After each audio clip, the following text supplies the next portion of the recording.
Raw was in Jacksonville.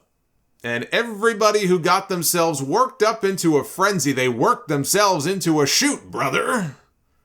Everybody who worked themselves into a frenzy about Cody Rhodes, they were left bitterly disappointed when the show was over and there was no Cody Rhodes. But I got news for you. WWE never announced that he would be there. So if you sat through 3 hours of this show waiting for Cody to show up, you have only yourself to blame for that because WWE never said he would be there. I never said he would be there. You only thought he would be there. But we now have the definitive update on the status of Cody Rhodes. This from Mike Johnson of PW Insider, who posted on Friday that Cody Rhodes has signed with WWE. He is signed, sealed, and delivered. This is according to multiple sources that he has in the company. He says Cody signed his deal about 2 weeks ago, and the current plan is to have Cody debut WrestleMania weekend, with the early word among those in the company being that he will be on the Raw brand.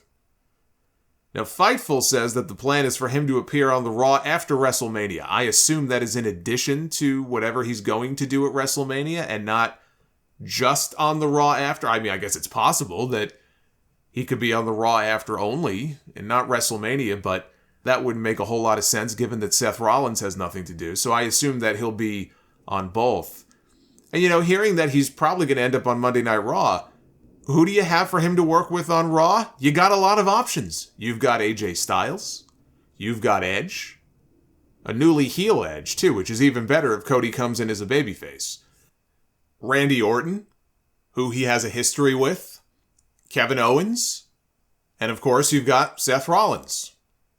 The same Seth Rollins, who still has no opponent for WrestleMania after losing to Kevin Owens in the main event on Monday Night Raw this week. It was a very good match built around a mind-numbingly stupid storyline. We had two men fighting over the right to host a talk show at WrestleMania with Stone Cold Steve Austin. And I get that it's Stone Cold Steve Austin, but still, two of the biggest stars in the entire company, that was the premise for the main event on Monday, arguing over who would get to host a talk show at WrestleMania.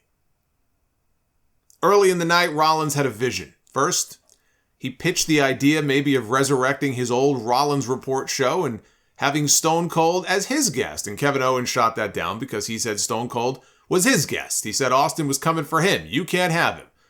These two were out there fighting over Austin like two guys fighting over the same girl. Maybe they'll buy him dinner and they'll take him to the movies too. And then Stone Cold can decide which one he wants to go with, like they do on The Bachelor. Austin only has one rose that he can give. We can get Austin on the go-home show to hand the rose to the man that he most wants to beat up and give a stunner to at WrestleMania.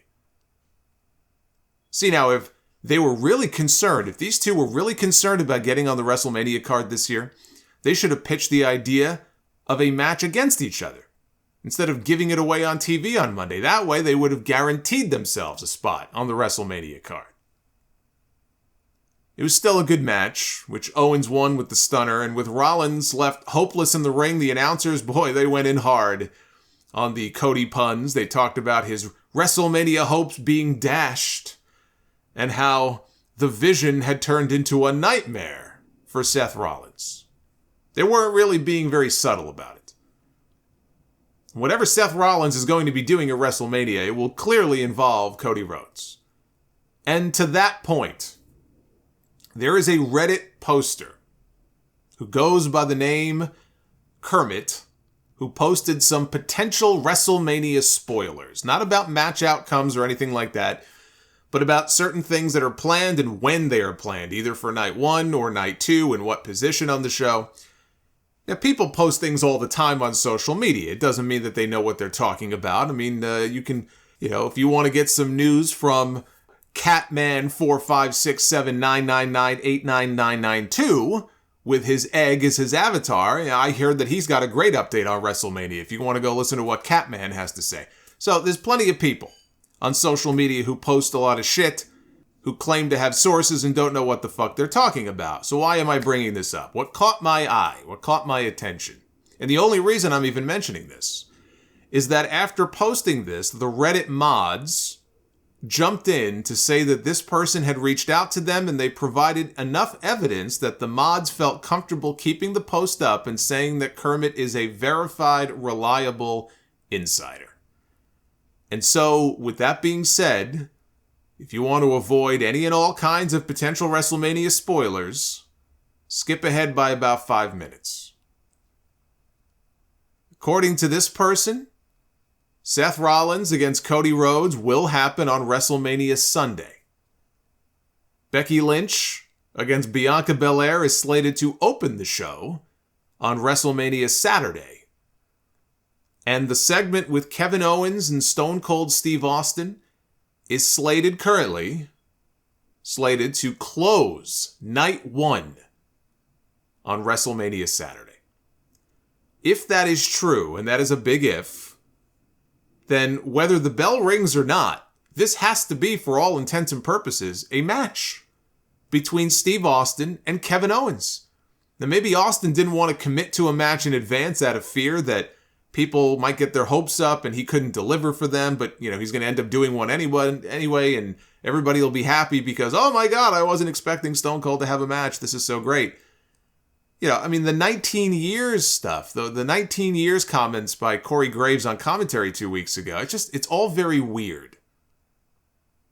But you cannot headline a WrestleMania with a talk show segment or a few quick punches or kicks by KO before he eats a stunner. There has to be more to it than that if they're going to close the show with it. The winner of the Royal Rumble is supposed to go to the main event of WrestleMania. Brock Lesnar won the Royal Rumble. He is going to wrestle Roman Reigns in the main event, the true main event of WrestleMania on night 2. That's already set in stone. But we don't have one Royal Rumble anymore. We have 2. We have one for the men. We have one for the women. Ronda Rousey won the Women's Royal Rumble match this year. So Ronda Rousey and Charlotte Flair, which I have not been in any way excited by the build to this match, that should be the main event of WrestleMania on night 1. However, I did mention one caveat a few months ago when I ranted about this, because I do believe that if you win the Royal Rumble, you should close out WrestleMania. Honor the stipulation. Don't just call it a main event and then you have your Royal Rumble winner open the fucking show or something ridiculous like that. I'm tired of that. But when I talked about that, I had one little caveat. I said that sometimes you have an attraction so big that it can't possibly be slotted anywhere else but the main event. Case in point, The Rock coming back to wrestle John Cena in 2012. Even though Sheamus won the Royal Rumble that year, Sheamus was not going to close out WrestleMania when The Rock was having his first singles match in 8 years, because that would have been ridiculous. For The Rock, you make an exception. Likewise, if he's actually going to wrestle, you make an exception for Stone Cold Steve Austin. Because if he's going to throw down, it don't get no bigger than Stone Cold back in the ring in Texas. Outside of Brock Lesnar against Roman Reigns and Edge against AJ Styles, the only other things that even have me remotely interested in the WrestleMania card this year are whatever Steve Austin is doing and the possibility that Cody Rhodes might show up and do something. That's it. That's where my interest level is right now in this WrestleMania card this year.